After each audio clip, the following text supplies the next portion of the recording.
All right, folks, we are going to go ahead and get started with our live stream. We have quite a few topics to go over, most recently Sunday's storm.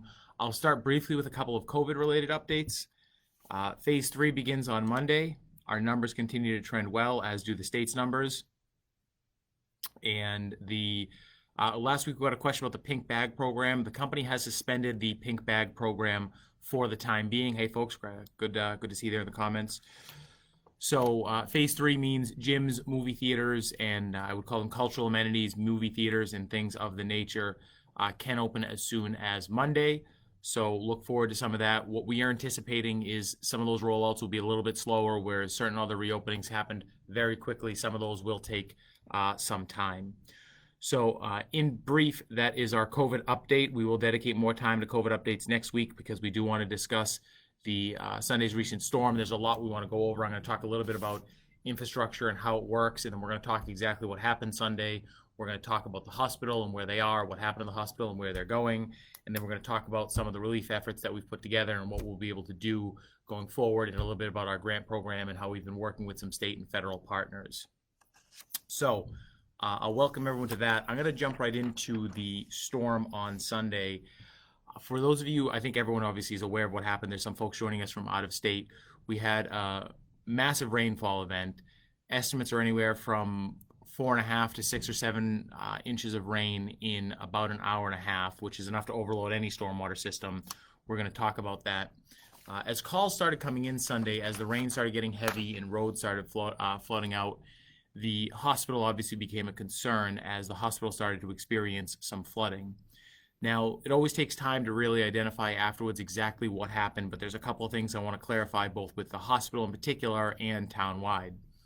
The first is there had been a statement out there about town pumps failing and not being able to keep up with water.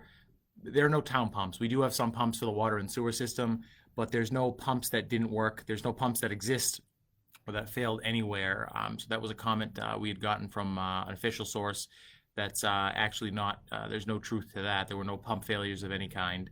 Some people had some pumps in their basements fail, of course, but there's no town system, if you will, that failed. There were also no water main breaks. That's another one that's been out there a lot that everyone says, well, it was a rainstorm and then there's a water main break. There were no water main breaks. There was just an awful lot of rain in a short period of time. So no pump failures, no water main breaks. As the hospital started to flood, there were sort of 2 or 3 things that happened. One was just the sheer portion of water overloading the storm system, which we'll talk about. As you know, the basement of the hospital, it's a 100-year-old building, and we'll talk a little later about older buildings and not being built to modern floodplain standards. Not that that's anyone's fault.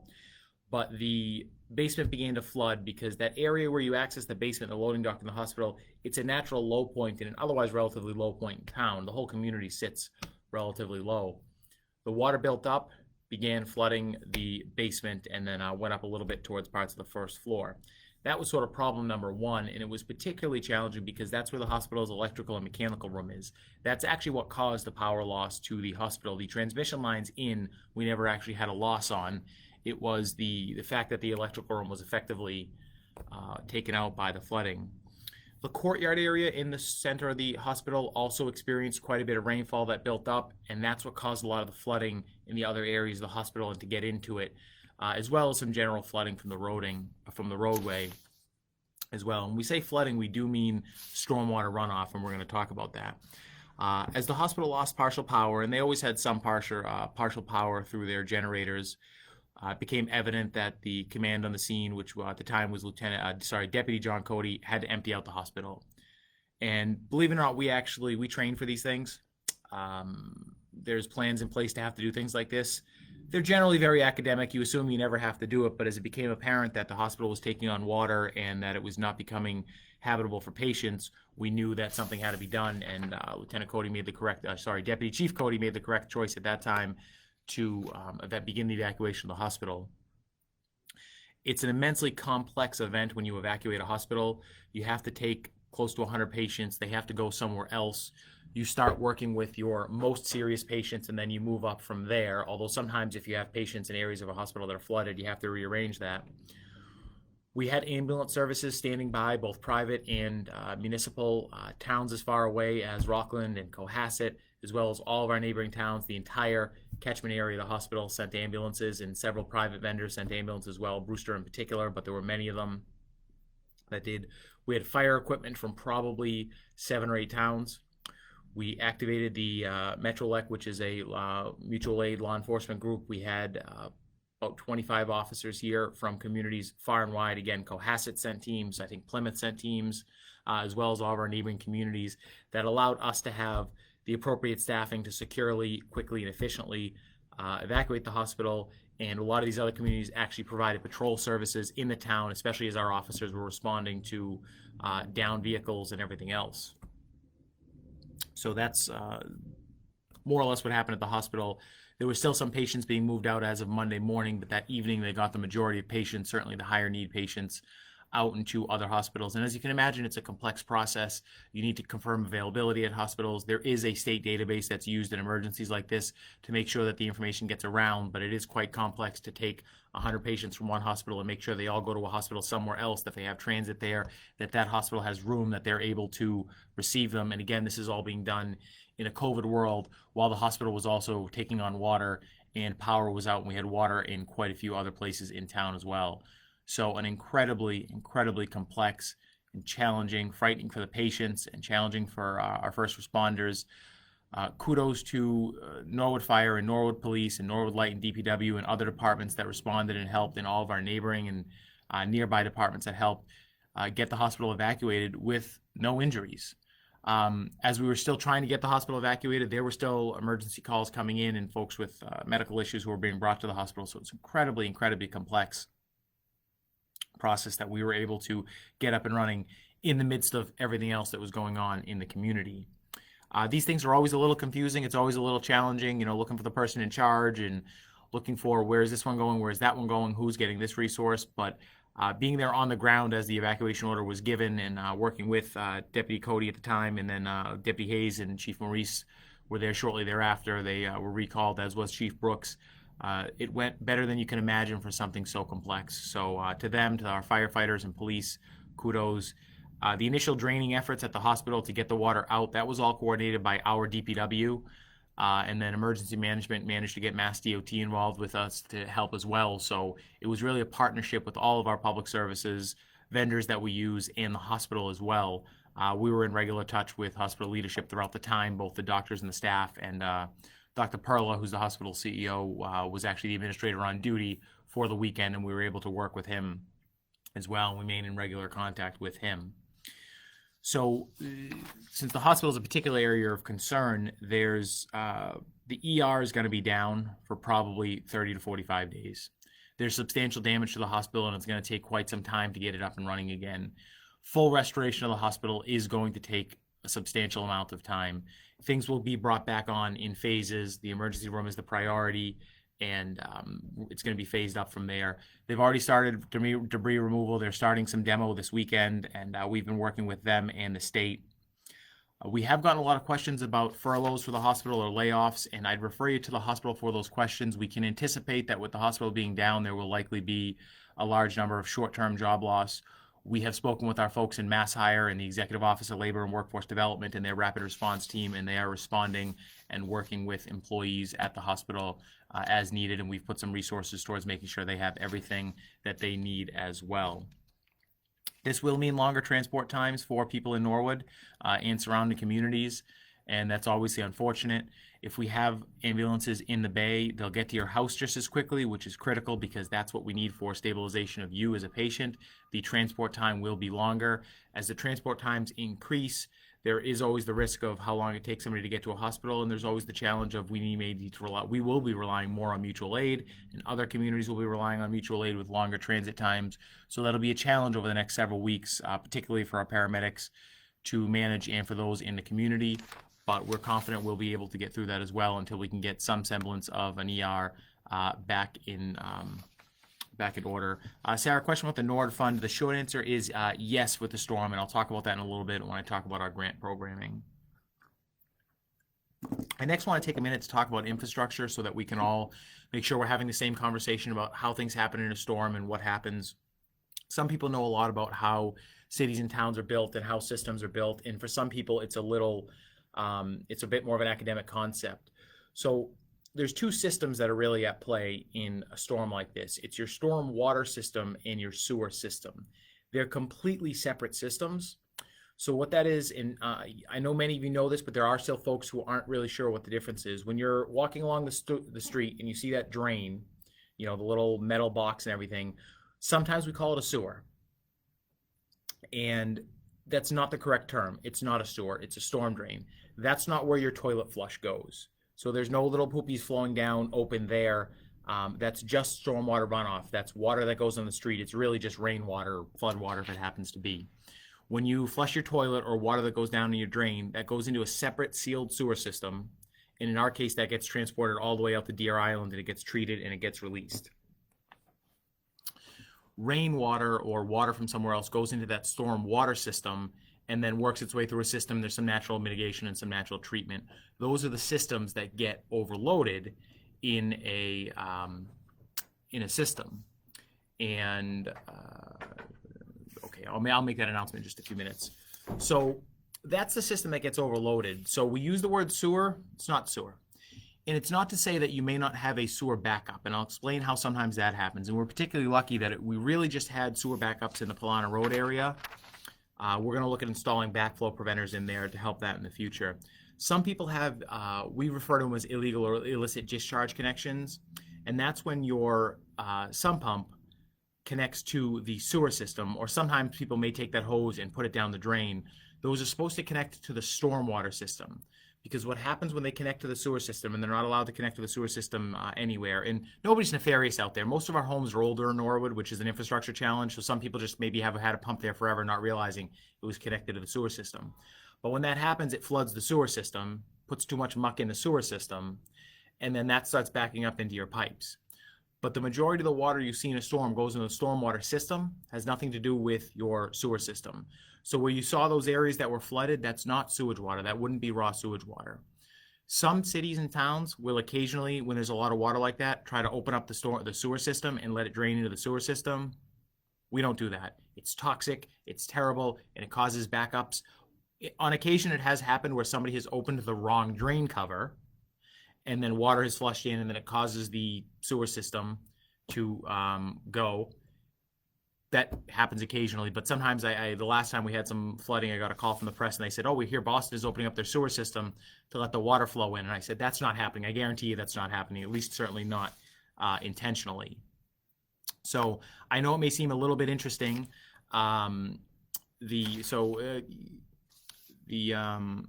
Doris is talking here about manholes. Was there any sewage? No, there wasn't any sewage. I felt like I just had explained that. They're completely separate systems. They're not even the same pipes. They're not even the same issues. The stormwater system needs to be accessed from the road. So sometimes when you see a cap in the drain, usually if it says drain, so when you look at those little caps, when it says drain, that's a sewer drain. That's a stormwater drain. And it can be a big cap that's a drain. Other times it's a cap for sewer. Other times if it says water, that's where we would actually access the water system. So there's no sewer that's down there. That's kind of people see these things and they say those things, but that's why I want to make sure people understand the difference between a stormwater system and a sewage system. The easiest way to think about it is when you flush your toilet, that's a enclosed system that nothing else goes into. Now, it's possible that water can leak into the system. There's always breaks in the system and that could happen. But for that system to, sorry, Doris, thank you. For that system to overflow and shoot up sewage, couldn't happen unless you had a major road failure and something got into the system. But even then, it's all designed to push that all into the system. And this is going to sound terrible, but it actually wouldn't come up from there. It would go back into all the different buildings and everything else. So if all those buildings downtown had sewage backups, and that's from the toilet, then you would have a problem with that. If you didn't have that, you had no problem with the sewage system. Stormwater systems are designed to a 10-year storm sort of rating. Now, a 10-year storm is a 4.5 inches of rain in a 24-hour period. We're not 100% sure of the total amount of rain we got, but it's between 4 and 7 inches in an hour and a half. So a question for Cheryl, should we pump rainwater into the storm drain? Yes, yes, yes. Never pump it into the sewer. Never, ever, ever pump anything in the sewer. The only thing that should ever go in the sewer is what goes down your drains normally and when you hit the flush button in the toilet. And incidentally, not that it's directly related, those washable wipes should never get flushed down the toilet. That has nothing to do with this storm or this particular emergency, but those are the worst things in the world for the sewer system. But yes, rainwater should always get pumped into the storm drains and never into the sewer system. So as I was saying, we design systems, and everyone does, for a 10-year storm, which is 4.5 inches of rain in a 24-hour period. The storm was between 4.5 and 7. I'd say between 4.5 and 5.75. The governor said 7. He is the governor, so we'll give him credit that maybe it was 7 in a 1.5-hour period. Now, the last time we saw flooding like this was 1998, where we had about 6 inches of rain, so similar to what we had now, a little bit more, over a 24-hour period. Now, a heavy portion of that was in a short period of time, but that was within the context of a 24-hour period. So this really is a roughly 25 or 30-year storm event, if not even worse, in terms of how much actually happened in the period. So, and just because somebody had asked, the water system is yet again a separate system, and the way you layer it is that your water system should never have any interaction, obviously, with sewer or other systems. So the short answer is there's an enormous amount of rain that came down in a short period of time, and there is no system in the world that could handle that amount of rain in that period of time. We could dig up the whole community to be able to handle 6 inches in an hour and a half. We need a $12 billion system, or if not something even more expensive than that. We try over the years to address different areas, and we try to make it better. But one of the challenges is there is no system in the world that can handle that much rain in that short period of time. There is also a challenge with, we do have a lot of older buildings in Norwood, and the hospital is one of them. Town Hall is one of them. I happen to live in a house that was an 1892 house. Joe measured 4.5 inches in that hour and a half over by Father Max.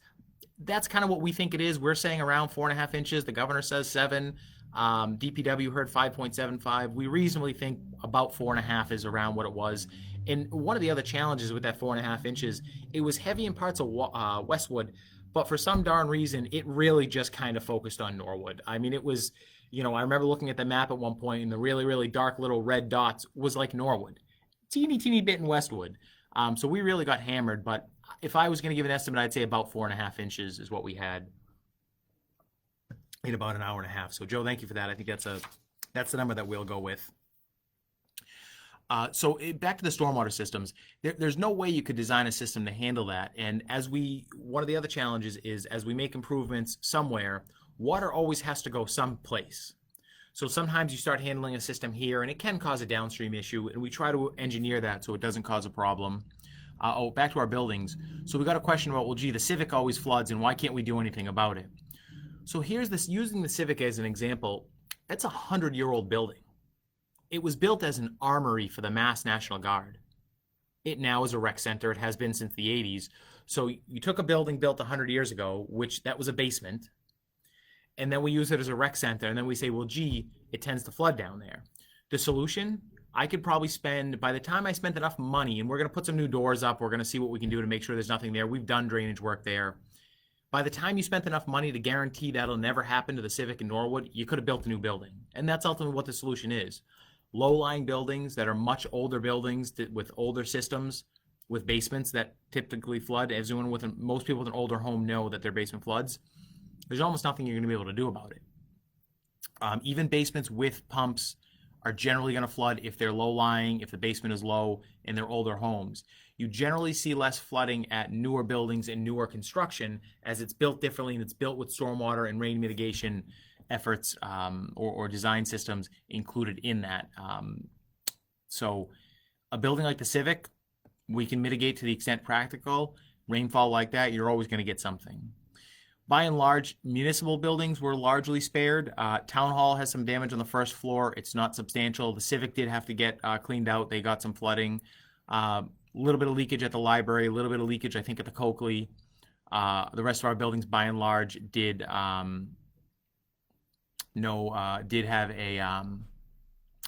some damage there, but nothing substantial. Question about how many storefronts were flooded. Off the top of my head, no. Washington Street has been known to have some flooding. It does appear that most of the storefronts along Washington Street are open. There has been damage in fronts and backs of buildings. A lot of those businesses do have basements, and that's where some of that flooding went. We're not sure of anyone who's closed yet. I don't know if that's been reported, but most of the businesses on Washington Street and down in South Norwood do appear to be open. There's some damage to, not to say that there's not damage to businesses in town, but generally when you do new construction, so you take the Shaw's Plaza is not really that new, and I have a great anecdote about why that parking lot is so screwy, but newer construction like that usually doesn't have a basement, but older storefronts do. So the benefit is that there's water in the basement, which is not always helpful. And we tend not to use those lower levels in most of Massachusetts for restaurants and stuff like that. We are aware of business damages. We're looking at ways we can attempt to help businesses as well.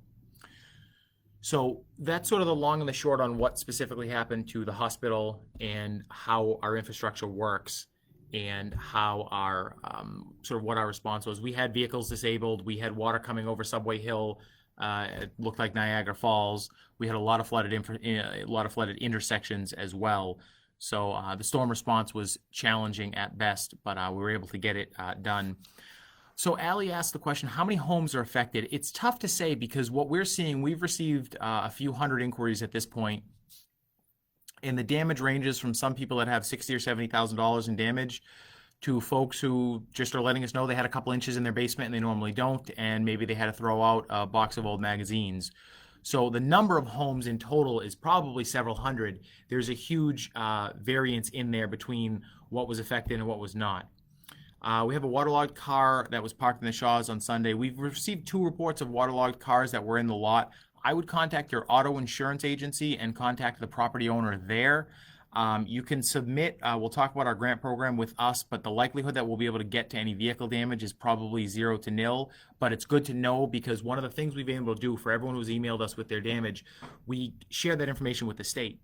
You know, we literally say, look, I've got 300 people who have emailed in and there's varying levels of damage. That's data that we need, that the only other way to collect it will be to go visit every home in town. So, and that's okay if you haven't turned it in, if you don't have any all invoices yet. You can turn it in if you have some of your invoices and we'll be in touch with you. We're moving the grant program, which I'll talk about in a minute quickly, but every grant is going to be reviewed on a case-by-case basis and reviewed by human beings at a table. So it's not sort of an auto system or anything like that. We have to look at everyone individually because there's also little different pockets of money that we're looking at. I will speak, I guess I'll turn now to, I'll mention one thing that Bernie just brought in for me. The American Red Cross may have some limited assistance available to residents who have suffered major flood damage to their living quarters or have had to leave their homes. Call their 24-hour emergency hotline at 800-564-1234. So that's major damage. We're only aware of 3 or 4 homes that had to be evacuated and where folks are currently up at staying at a hotel or staying with friends and family. There could be more. We know that there are some heating systems that are down in a lot of homes, but given that the weather is otherwise warm, we think people are likely staying in their homes. We're still assessing damage for those. So what the town's been able to do in terms of looking at resources, I mean, first and foremost is we are talking to the state and trying to get the attention of FEMA that we are going to need assistance from somebody other than just us at the local level to try to get help to residents. When you don't have flood insurance, and most people wouldn't because very little of the community is actually in a floodplain, it's very challenging to get anything out of your insurance company. The state and federal government usually don't jump in and come to the rescue, and we're not expecting them necessarily to come into the rescue, but we would like, and they have been working with us. I've spoken to Lieutenant Governor twice today. They have been working with us, but we would like some additional assistance from them. We are trying to help residents every way we can. The DPW was able to pump out about 40 or 50 basements between Sunday and Monday. Obviously, they couldn't get to everyone. We did open up the Winter Street recycling facility today, tomorrow, and it's going to be open on July 4th because we know we have people who have debris material that needs to get out there. If you have to throw anything out, my best advice to everyone, no matter what, whether it's for your insurance company, whether it's you're able to get money through a grant program or through someone else, take pictures. Take lots and lots and lots of pictures. Before you throw anything out, take pictures. If anything's damaged, take pictures. Anything done to address roadways and intersections that habitually flood out with downpours? We always look at it and we always do make some adjustments. The problem is they're sort of twofold. One is sometimes there's just not really an engineering solution that you can do to fix a completely low-lying area without looking at, you want to make sure there's no flooding at the bottom of Subway Hill. Sure, it might be a $50 million relocation of buildings and businesses and infrastructure that sometimes the cost of making sure it never happens becomes so extraordinary that it's nothing the community could ever afford. And as terrible as it sounds, you accept that flooding sometimes because the cost of fixing it would just be beyond any, there's either not an engineering solution or the cost is just ridiculous. We always look at it and we always try to do it. The DPW every year does tens of thousands of dollars of work with storm drains and with stormwater and with water mitigation. There's always areas that come up. The built environment is always changing.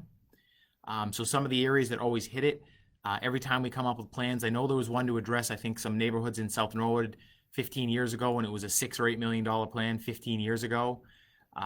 Washington Street, you'd be looking, I don't know, $10 or $12 million to make sure that small stretch of Washington Street didn't flood. The cost of true mitigation in that sense is enormous. We do have a hazard mitigation plan. The town has started getting some grant funding through that, or will be, to keep looking at these areas. We had about a year or two ago discussed, actually just prior to the override, the possibility of a stormwater utility fee, which a lot of communities do, where residents and business pay based on the impervious surface, and that money goes in towards treating stormwater and runoff. We may be able to look at that again, see the amount of revenue it would generate. It's a complicated process, and then that might be used to fund more improvements to the stormwater system. But if you looked at what we spend on capital improvements, small road improvements, and flushing our system and cleaning the system, it's a couple $100,000 a year in Norwood, more so than many other communities. But as I said, it's just challenging. I mean, the issue at the hospital, there's really no way you could have ever fixed that other than, maybe a $40 million upgrade to the stormwater system along Washington Street, and then some hope and prayers on top of that. But it is always challenging. And one of the things that tends to happen in any community is there's an issue and everyone wants to do something. And we've done this several times in Norwood. And by the time you get the engineering done and the design, it's, a year, 2 years later, and somebody says, hey, we've got this great program and it's going to cost $20 million. And everyone says, oh, yeah, well, it only floods once every 10 or 20 years. So let's not look at spending that. That may change now, that there may be more of a desire to take a comprehensive look and see what we can do. But the cost of doing anything beyond your sort of 10-year storm system just becomes absolutely completely prohibitive, even when there is a realistic engineering solution. So we have a grant program out there, and I'm going to talk about it and explain how it's going to work and what we have for funding and where we're going to be able to go for funding and how we're triaging these applications. And I want to first say that for a town within today's Thursday, 4 or 5 days of an event like this, for a locally operated grant program to have an application ready and funding available is relatively unheard of.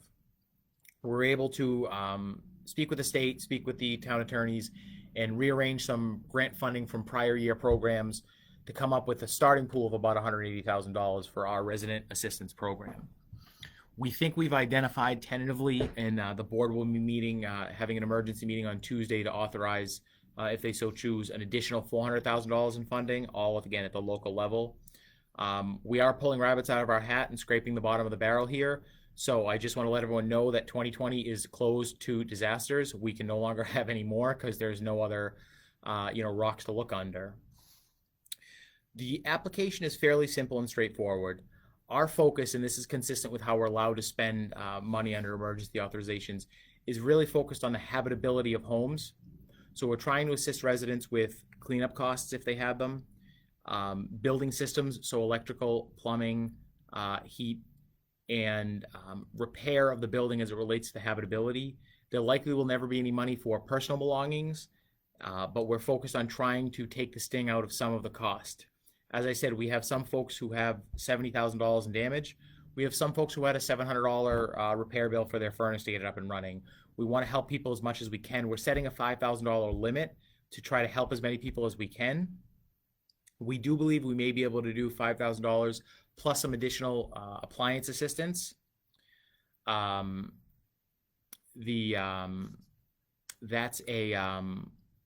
would be a good thing, but every application is going to be on a case-by-case basis. We did say it is first come, first serve, but I don't want anyone to be afraid that if you got it in at 2:45 versus 2:30, you're somehow going to lose out. It's just we're going to start reviewing them as they come in. Anything that's within the application period gets looked at first. Anything that's after that is certainly after that. But we have a tiered system, and I'll explain that briefly, and then Beth, I'll get to your question. Just a good question in just a second. We're focusing on lower income first. So tier 1 is anyone who's at 80% of the area median income or less. So we're going to look at some of those first. And it doesn't mean we're going to completely exhaust that pile before going on to tier 2. It's possible we do, depending on how many people apply. Tier 2 is going to be between 80% and 150% of area median income. So that's high $70,000 range to maybe $120,000, $130,000 range. We have the actual numbers. Tier 3 is going to be household income of 150% of the area median income or more. And we're asking for businesses or nonprofits to go ahead and put in. And if there's anything left in that tier 3, we will go with that. I'll pause on the grant application for a second. To Beth's questions, the houses behind Shaw's seem to have gotten all the Shaw's parking lot runoff. Believe it or not, the Shaw's parking lot runoff actually kind of killed the intersection at Lenox is where a lot of that went. That intersection was recently designed, and there was actually some additional infrastructure put in there. It's just a matter of, it's not the runoff from that lot per se, or the condo complex lot. It's that much water in that amount of time is never going to have anywhere to go. I know Plimpton Ave had quite a few homes that had some damage on them, and several feet of water. So we'll have engineering look at that, but that system is fairly new. The newer systems, the better they are. It's just no system is ever going to be able to handle that kind of rain with that. We do know Plimpton Ave is particularly hard hit. Low-lying areas of the town, low-lying streets, and streets with older homes are generally always going to be the worst in any given rainfall event. I missed a question here, Beth. Any help with climate resiliency programs? We can. I mentioned earlier we're part of the state's municipal vulnerability program. That lets you look at where you're vulnerable. That really doesn't look at stormwater as much as it looks at flooding from bodies of water being overflowed. Those programs, though, are lengthy and complex. There's going to be no immediate assistance from that, but we actually started that process, I think, a year and a half ago to get into that program and start looking at some adjustments from there. We are lucky the water table, and for those of you who don't know, the water table is just really, at a basic level, it's the level of water in the community, in the ground, and where your ponds and rivers are, was low going into this. If it had been very high going into this would be a very different conversation, and we would probably have had a much more frightening experience. But we were lucky. It wasn't. We were blessed. I know it says hard to say we were blessed given everything that happened on Sunday, but it very much could have been an awful lot worse. Trish, great question about donating people. If folks were comfortable with it, we do have funds in the Norwood Fund, which are specific for COVID, although they go to utility assistance and food assistance. We do intend to use some of that, and you can, of course, contribute to that to help offset some costs. We don't think we'll ever be able to raise enough money there to truly help with repair costs, but for somebody who's on the lower end of the income scale, if they're suffering already with damage to their home and it's more than they can cover, more than we can get them with, help them with grant money, or they can't get grant money, helping with things like groceries and everything else would be a way we can help. So that's a way to do it. Doris, did the river overflow? No, it didn't. Sunday night, probably right around, 8 or 9 o'clock, Bernie Cooper and I were out checking all of the rivers. I know right behind the Winsmith Mill that sort of popped up and was close to it, but we didn't have flooding from the rivers and ponds, and we're grateful for that. Phyllis, if we haven't been able to get receipts yet for mold remediation, should we submit the grant request without it? If you anticipate them within the next day or two, go right ahead and hold off on that. There won't be, as funds are available, but nobody's going to get cut off within a day or two. It's better to have the receipts, because when we look at a completed application, it's easier for us to make that decision. But understanding that it's going to take some time, it's easier for us to wait until you have as much of the documentation as possible. But if you're ready to go and you have everything else and you're just waiting, you can go ahead and submit it. We keep track of everything that gets submitted, and it's going to just be a sort of a slog of a manual process to go through everything. But we'll be taking grants. We'll be contacting you over the next week and seeing what we can do to help folks out. And if we're missing something, we're certainly going to go get it and make sure you have it. But if it's a week or two out, I would go ahead and just submit it. But if you're expecting them within a day or 2 or 3, by all means, just include it.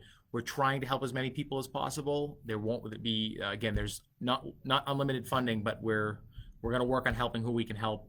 We're looking at other things we can do with the light department. I've spoken to the state about that, and whether MEMA might be able to bring any funding to bear with that. As I said, the grant program is focused on the lowest income, highest need, and then moving on from there. And submit, even if you look at the income guidelines and you don't think you qualify, if you just had a little bit of damage, it's okay to still submit. You never know if we may be able to find something for you, or there may be some way that we can help you out. It doesn't hurt to try. But there again, somebody with, we're not really doing any outbuilding damage. If you had a tree fall, incidentally, call your insurance company. That's separate from water damage. If you had a sump pump and it failed, call your insurance company, because there is usually some insurance coverage for that as well. So be sure to do that. Outbuildings and outside the house is not really likely to see any funding. It's really for damage that's affecting the habitability of the home, but submit. It doesn't hurt. It doesn't take you more than 10, 15 minutes to get the documents and fill out the form. I certainly think it's worth it. Question from Kate. The hospital was a testing center. Where should somebody get a test? Are doctors working with other testing centers? Our community testing program, where anyone in Norwood could get a test just for being a resident in Norwood, is on hold until we can find an alternate location. But urgent care in Norwood is doing tests, so contact your doctor if you think you need to get a test. Nick asked a question. The stormwater system can't even handle heavy rain events, and they have only become more and more common according to historic data. Can't we start applying town budget money to remediate this lack of performance? It's not a lack of system performance. I guess I take exception to that. We're built to the standards that we should be building them to. Storms of this nature are you will never have a system that can handle a storm like this. And I want to make sure everyone understands that. There is no amount of money that we could spend that would have made Sunday not happen. It would never happen in a million years to be able to do that. We have an aggressive stormwater system. Feel free to email the town engineer and he'll go through it with you. We always spend a lot of money compared to other communities on stormwater systems. But remember, there's no system that could have handled Sunday ever. It was well beyond a normal 10-year storm. If we had that amount of rain within a 24-hour period, we could have probably happened it. 4.5 inches of rain in an hour and a half, never going to happen in a million years. We will look at whether we could do a stormwater user fee and start doing more stormwater utility work. The challenge there, again, is every time plans come up, it's more expensive than road, water, and sewer work. And sometimes if you look at the cost-benefit analysis of it, it actually won't work even when there is an engineering solution. Jumping back to a question from Leanne, were there any sinkholes?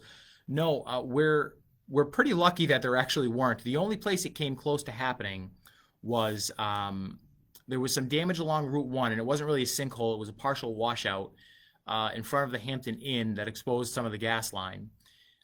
We were alerted to that by the Holiday Inn, by the Hampton Inn, and that's actually a state road, so DOT is working on that. National Grid, they were out there, I think it was Monday, looking at it, which is good. Other than that, we really didn't, unless they haven't been reported, which we sort of took a step back and said, uh-oh, are they going to start opening up? Usually when you see a sinkhole, what happens is that water has somehow gotten outside of the system.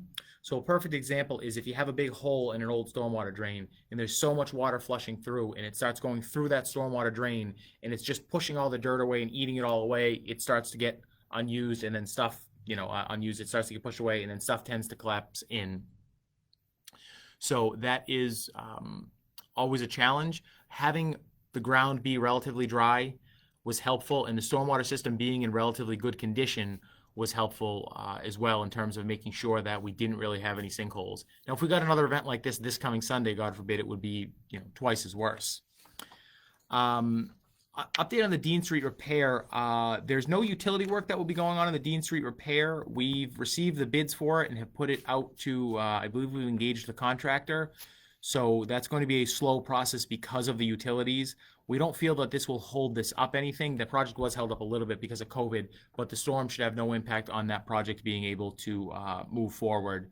Although a perfect example, I guess, of investing in our infrastructure is the Dean Street repair, which bridges are always incredibly costly and incredibly time-consuming to fix. And then when you have a lot of underground utilities, it just makes it even worse. But Dean Street is ongoing for that program. We don't anticipate that being delayed. We don't anticipate any of our seasonal road work really being delayed. COVID is actually a bigger delay for those issues than the recent storm has been or would be. Other than the DPW has been pretty busy this week and will continue to be busy this week as we work on continuing the cleanup. Although the infrastructure was in largely good shape by noon on Monday, and I think today we're happy that it's dry. We hope that it stays dry, and we want that to continue being dry. So I'm going to take a brief pause here and see if there are some questions, and then I'll go back through what I have. The money that was allocated a year and a half ago for Dean Street, what has happened to those funds? We have hired a contractor and awarded a contract, and that contractor will be beginning work soon. Bridge work is incredibly complex, and the engineering timeline for any bridge or culvert work is roughly a year to 18 months for design, for bidding, and then awarding a contract, and then work can happen, and then it's complicated to do a lot of work. Storms have been getting more intense when they do happen. That I would agree with. It seems like I wouldn't blame FEMA or the National Weather Service. What used to be a 100-year storm is no longer a 100-year storm. Do we track the frequency and intensity of rainstorms? Is NORAD looking forward with regards to future disaster mitigation? Yes, we're awarded some grant funding a while ago as part of the state's municipal vulnerability preparedness program, and that looks at different areas in which you are vulnerable to climate change and helps you come up with plans working towards it. One of the challenges there is they more focus on actual flood. So we call Sunday a flood, but Sunday was a storm. That's different than a river or a pond actually rising up and flooding an area. So that's a challenge. Do we spend $5 million over the next 10 years fixing the dam so that if the dam did blow, that area wouldn't flood? Or do we fix stormwater? It's always about that competition of resources.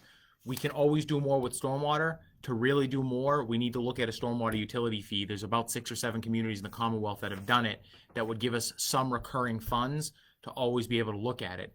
That being said, a storm of this nature, I just want to make sure everyone knows there's nothing we could ever do to handle that.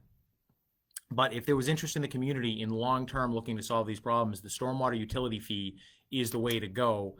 It may not generate an enormous amount of money, but even if it was and it's a fee, it's a tax by any other name. But if you did go forward with something like that, it might at least give the town more dedicated funding to be able to do it. Because otherwise, it's sort of where do you pull that money from? We don't have large discretionary budgets in most cities and towns in Massachusetts, so it's not just, take money over here and just reallocate it over here. We're great with one-time money. We can grab a little pot here, we can grab a little pot here and try to do this here and try to do that here. Most of our budgets are the staff that we have, and then it's little bits of operational money here or there. But I think maybe putting a committee together to look at it, we'd wanted to look at it about 18 months ago, and it sort of got put aside because we were dealing with the override, which was a tax increase on the public as well. That might be a way to be able to really have additional funds. We maintain our system well. We get it the whole system's jetted about twice a year, but it's similar to road work where if we had $10 million a year for additional stormwater capacity, we could do it. If we had $20 million a year, I could spend it. I could spend $10 billion on additional stormwater capacity. So if people are interested in that, by all means, let us know. And when those things come to town meeting, come to the ballot boxes that we're looking to say, look, you're going to now pay this charge, but that money's specifically going to go towards storm mitigation, that's important. I'd have to check with the planning department. We have, between conservation, ZBA, and planning, ensuring that we're using low impact development methods and making sure that we have good rain and water retention is a good, on any projects that come forward, is always helpful. Where is the money for the grants coming from? We have 2 old state grants. One was for some design money that never got completely expended, and you sort of, cities and towns tend to kind of hold on to this money and you can't really do anything with it unless there's an excuse for it. And then the other is CDBG program income. So when you run CDBG program in community development block grant programs, you get a little income to be used for further CDBG programming. We've gotten the okay to not go through the lengthy process of reallocating that and using this, given that it's an emergency. Town council signed off on that. The state has signed off on that. So we're able to use that. So it's sort of retained funds from other state appropriations or grant programs. We did the same thing with similar thing with the small business program we did for COVID. We had money left in an account for from an old 40B project where we got some mitigation money and we were able to use it for it. We have less and less money like that available because nowadays there's usually a lot more strings attached. We have somewhat we're running out of the money with less and less strings attached. So as I sort of made an off-the-cuff joke earlier, that we're done with disasters for 2020. We can't have any more. There's no more money to pull from that we could do. Amanda asked a question, are there any actions residents can do to help with stormwater runoff in general? Thinking of our recent Do One Thing conservation program for waste. Any storm off little things? Absolutely. If you look at your storm drain and it looks like it has junk in it or it's dirty, just clean it off. It's always helpful. It's similar to shoveling off a hydrant in the winter, where we can jet the system and we can clean them, but the number of storm drains we have, you'd need a full-time department doing it to constantly be cleaning them. So when you see that there's anything in your storm drain, and here's the thing, I know it's kind of gross, you're out walking your dog and you see trash in the storm drain, but it's always helpful. Sometimes what happens is that the system may not get overflowed, but that on Washington Street, we had a book that flowed down, came out of the Heritage Church and got stuck on the storm drain. It instantly covered 25% of that storm drain. So sometimes things like that can actually cause a lot more damage when it's dirty, when it's built up with leaves. And after a storm, because sometimes what happens is so much floods and hits it and it kind of gets all mucked up. As soon as it looks like it's drained or much of the water is gone, making sure that it's clear and that it's water can flow is absolutely critical.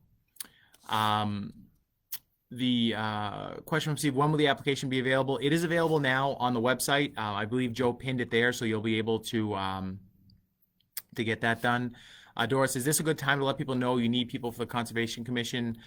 Yes and no. On the one hand, you can always let us know if you're interested in different bodies or in the town or interested in volunteering. I have received several very good applications for the Conservation Commission. I'm actually quite impressed by the talent that has applied for the Conservation Commission. I think we're going to have some really great candidates there heading up that board. Kate asked a question, extent of damages at the hospital, substantial. The hospital, we won't have the ER up and running for 30 to 45 days.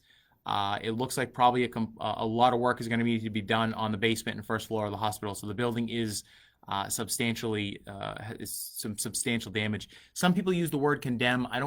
That's not an accurate word from a legal standpoint or from a code standpoint. When a building's condemned, it means it's, we think of condemned, it means it's condemned, you can never go in there again, it's completely unsafe. There's a cease and desist, or what we would term is it's unfit for habitability or occupation beyond emergency work, and that's just because the building systems aren't functioning. David says, I've asked about snow storage on projects and been told there are no provisions for any type of requirement. Does the same apply to rain? Yes, so every project that is within a wetland or any project that goes before site review, rain and runoff is always part of a site application process. It always is and it always has been.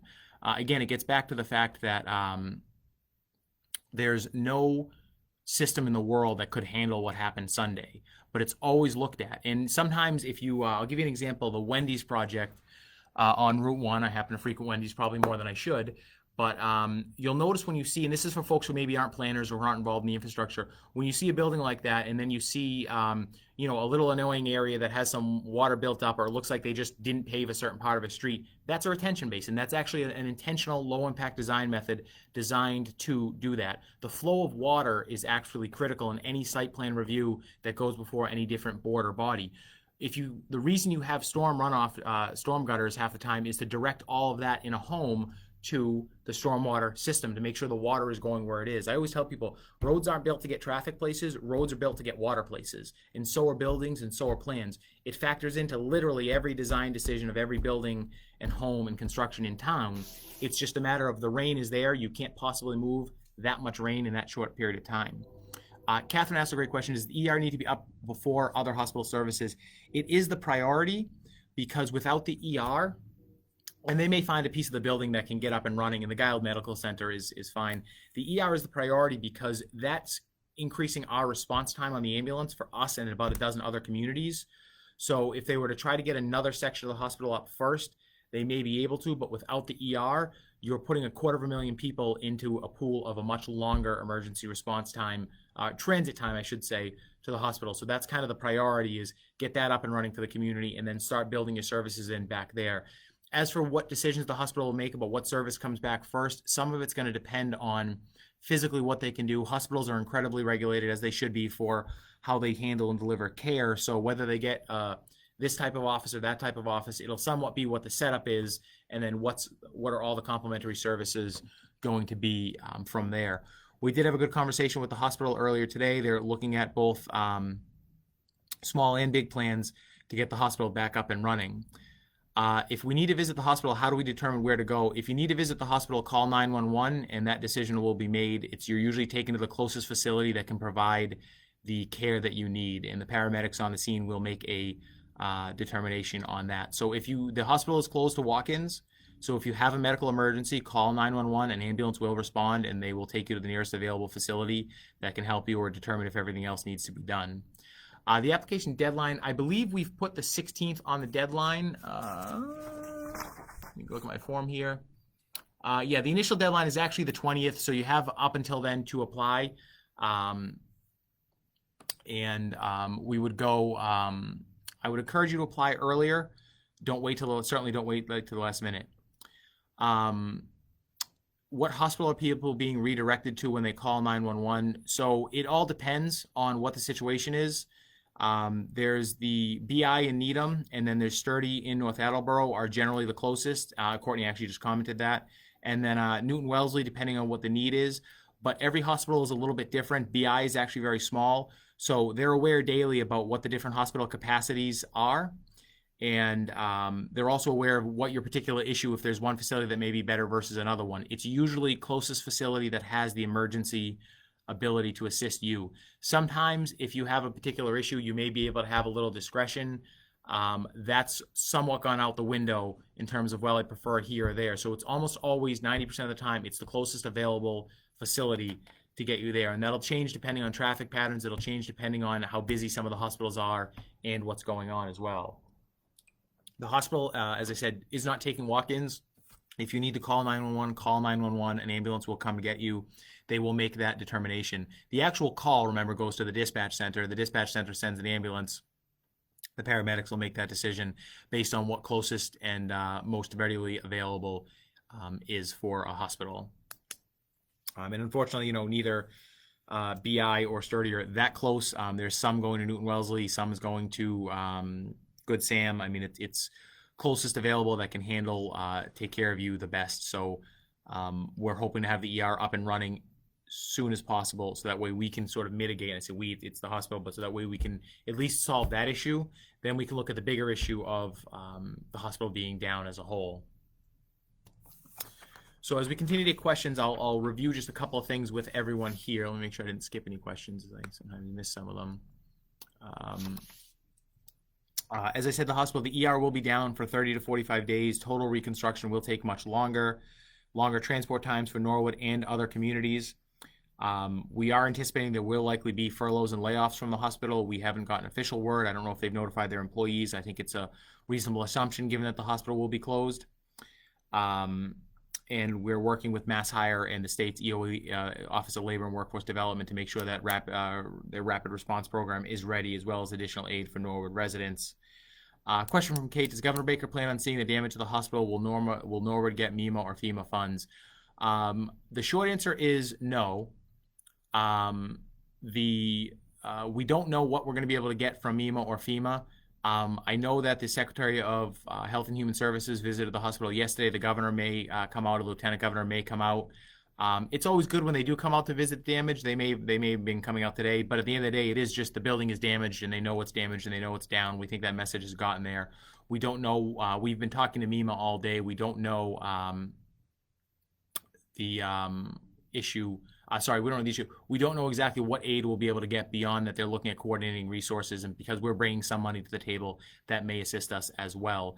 Generally, there's only FEMA money available after a declaration of emergency by the state and hitting a certain threshold, and even then, sometimes for floods, it's tough. But we're going to go after every resource we're going to get.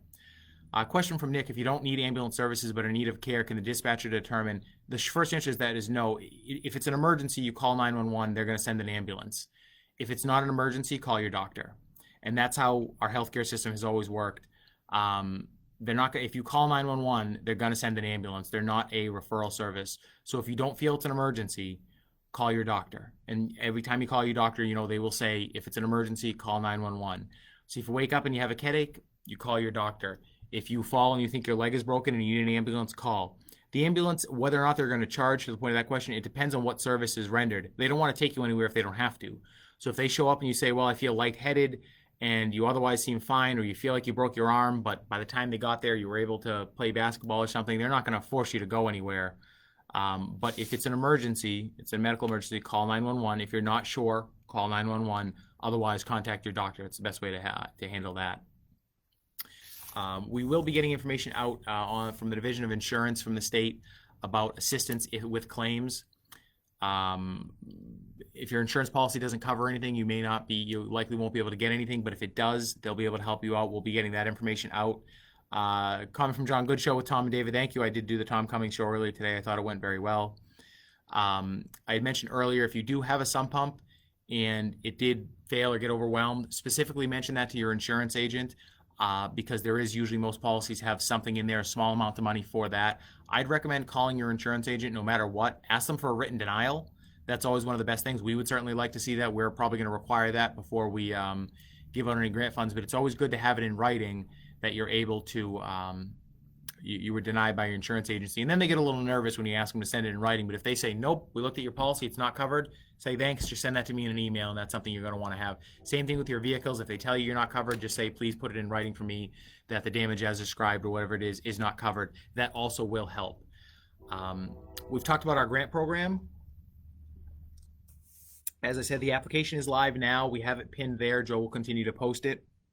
There are limited funds. We're starting off with income-based, and then we're moving up from there. But even if you don't qualify under the Tier 2 or Tier 1 income, just go ahead and submit. It doesn't hurt. There's going to be a lot of, sorry, we can't do anything, but the more information we have, the better argument we can make. All of your information is confidential, by the way. We don't share that with anyone. It's not subject to the public records law, so nobody can find out who got what or what got what. That's always an issue. Getting a little update here. I'll just read this. This came from the hospital official statement. Norwood Hospital continues to recover from last weekend's devastating storm. We're assessing the full damage to our facilities and determining the next steps. The hospital has been a pillar in the community for over 100 years, and we're absolutely committed to reopening as a full-service, state-of-the-art facility to meet the healthcare needs of our community. Our top priority is reopening the emergency department, an important health resource for the community. In the days ahead, they'll outline a timeline to bring additional services back online. They'll continue to provide additional updates. Norwood Hospital thanks its physicians, employees, and union partners for their steadfast dedication to patients, working collaboratively for opportunities that will allow them to conserve. Thank the town of Norwood for their partnership, swift and thorough response, and promise of ongoing support. Special thanks to hospital leaders from across the region. Perhaps like no other, we look forward to once again standing tall for the Norwood community for over 100 years. So good message from the hospital. I just got that from the hospital CEO. I mean, big picture, it's an economic loss to the town. There's job loss. There's a public health and public safety emergency as a result of it. But the hospital's been here for 100 years, and we're going to do everything we can do to make sure the hospital's here for the next 100 years. And I'm confident that Norwood Hospital is going to come back bigger and better and stronger than ever, and so is the community. Allie made a comment about her insurance company sending a denial. By all means, make them put it in writing. Make them work for it. You pay these people all the money for the insurance. Make them work for it. Make sure you have something in writing that will help us if we are able to access any state or federal funds. As I said, the town has directly brought $180,000 to the table for our program. We believe we've identified an additional $400,000 that can be used for appliance repair and replacement. And the way that program will work is nobody's going to be able to go out and buy a $9,000 washer or dryer, but upon proof of damage, there'll be sort of a not to exceed, and we're going to try to work with local vendors to make this happen quickly and smoothly as it comes. Before you throw anything out, I mentioned this before to folks, please take pictures of everything. If your prom dress from 1997 got soaked and there's probably never going to be any money for that, but before you throw anything out, take that picture of it and make sure that you have proof of it. The dump is, especially with appliances, you should call and get a sticker for an appliance or have the appliance company come and take it, but especially have pictures and verification of that. Otherwise, there may not be any appliance assistance that we can do. The dump was open today, or the recycling facility. we still have a Doubting Thomas. So where does stormwater go? It actually goes back into the river and stream system where it's not treated. That's where it's designed to go. Sometimes you have localized treatment before it goes back into the groundwater. That's where stormwater goes everywhere. Sometimes you have package plants that do a little bit of treatment. My guessing, Doris, is that Doubting Thomas is just somebody who doesn't understand how the system works, because their first question was, well, you have all this sewer going everywhere, and if they first didn't understand the difference between sewer and stormwater, they're still not going to understand it. Have that person email me directly, and I'll sit down with them and an engineer and explain how cities and towns are developed and how stormwater works in depth. So the water from storm drains into rivers and drains into natural aquifers. It's the same water that ultimately rain comes into the ground, it goes into the ground, but it's just pulled away from impervious surfaces and sent around. And some of that does actually go into different treatment. So by all means, have that person, I don't believe in anonymous complaints or anonymous calls, have them send an email directly, and I'll sit down with them and the town engineer, and we'll go over it and explain it to them. We'll get the whole map out and show them exactly where each drain goes and where it all ultimately ends up. It's all ultimately our water and goes back into the ground or into the water anywhere. I guess that's a good point. Where does all water, sewage, and stormwater go? Back into the environment. One way or another, it all goes back into the planet. It comes from the planet and it goes back into the planet. How it's treated is differently. Where it goes is differently. But any water that comes to the earth goes back to the earth one way or another. But thank you for that comment. We talked about the grant application. I'll just jump back and talk about Sunday Storm for newer folks who may have joined us. The first priority was the evacuation of the hospital, which was headed up by the fire department, and they did incredibly well with that. We did get support from dozens of communities in the area. There were no water main breaks. That's been out there a lot as well. It was just an awful lot of water. Sometimes when you see what happens is so much water going into the stormwater system and it bumps up near where the storm drain is, and it's sort of gurgling so much it looks like a water main break. We had no water main break. The Heritage Church on Washington Street was particularly damaged. They certainly need some help there. Their back door flooded up to about 4 or 5 feet, and then it broke through the door and it went into the church.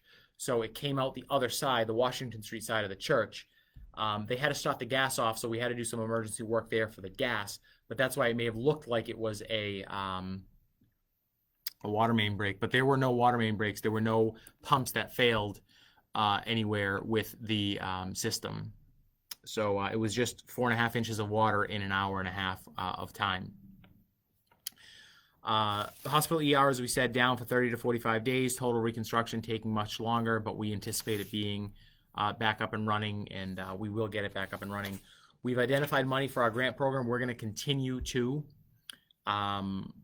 do that, and we're going to continue to try to find money, whether it's we're running out of our rabbits in the hat, but we're going to see what money we can leverage from the state. We're going to reach out to some private donors. We will be able to use some money from the Norwood Fund, and if you want to donate to that, by all means, really to help some of this, the offset services. So somebody who did have a loss and is on the lower income of the spectrum, or a senior or a veteran, we'd be able to do some different items from there as well. So that's always helpful. Challenging pandemic. Joanne, thank you for your comment. We're going to continue to bring comments. We may do a few more storm-related updates or grant-related updates as things happen, as we get information from the state. We want everyone to bear with us. We're going to do everything we can do for every resident in the community. Put in for our grant program. There's going to be 700 people that put in for it, and we may only be able to handle 100 of them, if that. Maybe we can only handle 50, but anyone we can help is good. It's worth putting in for. The link is there. We're definitely going to get help to a lot of people in town, and we're looking at other means we can help additional people. If you have not had a basement cleanup or anything, by all means, let us know. We may be able to get Team Rubicon out here next week to help with muck outs of basements and everything if you haven't done that. But we know a lot of folks, because everyone is home, have gotten them cleaned out. The recycling center for storm debris is open tomorrow, 8 to 2, and yes, it's open Saturday. Yes, on the 4th of July. Our DPW guys are coming in. They're phenomenal, just like the rest of our town staff. They're coming in on the 4th of July to get the facility open so that people can get things cleaned out and get them out of the house. That's one of the best things you can do to help prevent mold. We are looking at possibly trying to get a large number of dehumidifiers for folks who may need them if you weren't able to get a service, but we're working on that as well. We're going to try to work with local vendors for repairs and for our appliance program, but we're committed to doing everything we can to try to help everyone. It has not been a fun 2020, but Norwood, I think, is a resilient community, and I think we're going to show through. And similar to COVID with the downtown and the resurgence of businesses, we're going to come back stronger than ever. Today's a beautiful day. I think the weather's good over the weekend. I'd encourage everyone to be safe and, wear your mask when you're out in public and when you can, and be safe out there. That's really the end of my updates. I've covered the storm, the infrastructure, the hospital, and the grant program a couple of times. I'll continue taking questions. Follow us on social media and pay attention to the town's website for information. The grant application is live. Don't all overload it at once, but by all means apply. And question from Cullen: outside of having Winter Street open, is there a way to get community dumpsters at Winter Street or overflow bags for trash to be tossed? So if it's regular trash, put it through your regular trash, but we do have 30-yard dumpsters at Winter Street, so I guess I should have clarified that.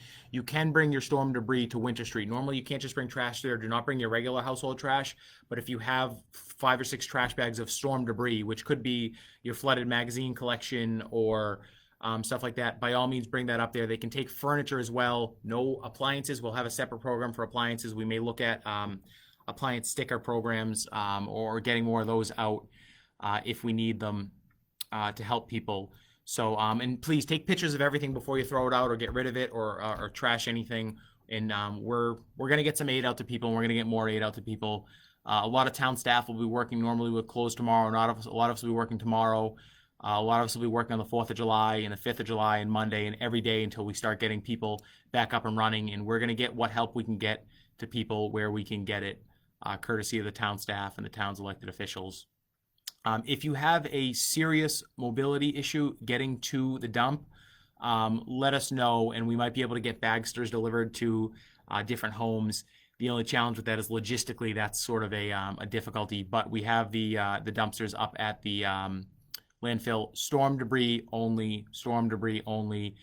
Bring your dump sticker. If you don't have one, bring a recent Norwood light bill, and be kind to the guys who are up there working on the holidays and working on the 4th of July, as well as the detail officer. As always, you can email questions to managers@norwoodma.gov. It might take us a day or two or more to get back to you. Our grant application is online. Please go ahead and apply. We know we can't help everyone, but we can help some people, and Norwood's always been a generous community. You can continue to donate to the Norwood Fund to help as well. Say prayers for the hospital and support them as Steward works to get the hospital back up and running. We're a couple days into this, and it's going to be a challenging couple of months, but I think we're going to emerge stronger and better than before. And reach out if you need any assistance, if you need any help, if you're having any problems. We are here to help. With that, we'll go ahead and end the live. I'll stick around for another minute or two. If folks have additional questions, you can always email us at managers@norwoodma.gov. Thank you, Lisa and Michelle and Jeannie and Kate as well. I hope we have a good 4th of July as well. Something tells me I'll be in the office for most of it, but that's okay. There's no parade to walk in, so I'll be in here with Bernie and some of the other staff, making sure that we were actually looking forward to having the 4th of July off without having to get the parade arranged, but it looks like we'll be in here going through grant applications and working with folks. So that being said, thank you, everyone. Have a happy 4th. Stay strong out there and stay resilient. Put in a grant application if you had any damage, and help your neighbors. And we appreciate you for all you do and for the support that residents give the town as we try to get through our second disaster of 2020. But I didn't hear a bell yet, so we're going to keep hitting it hard. Thank you, everyone. And you can keep putting comments in the comment box or just email us at managers@norwoodma.gov. Thanks, everyone.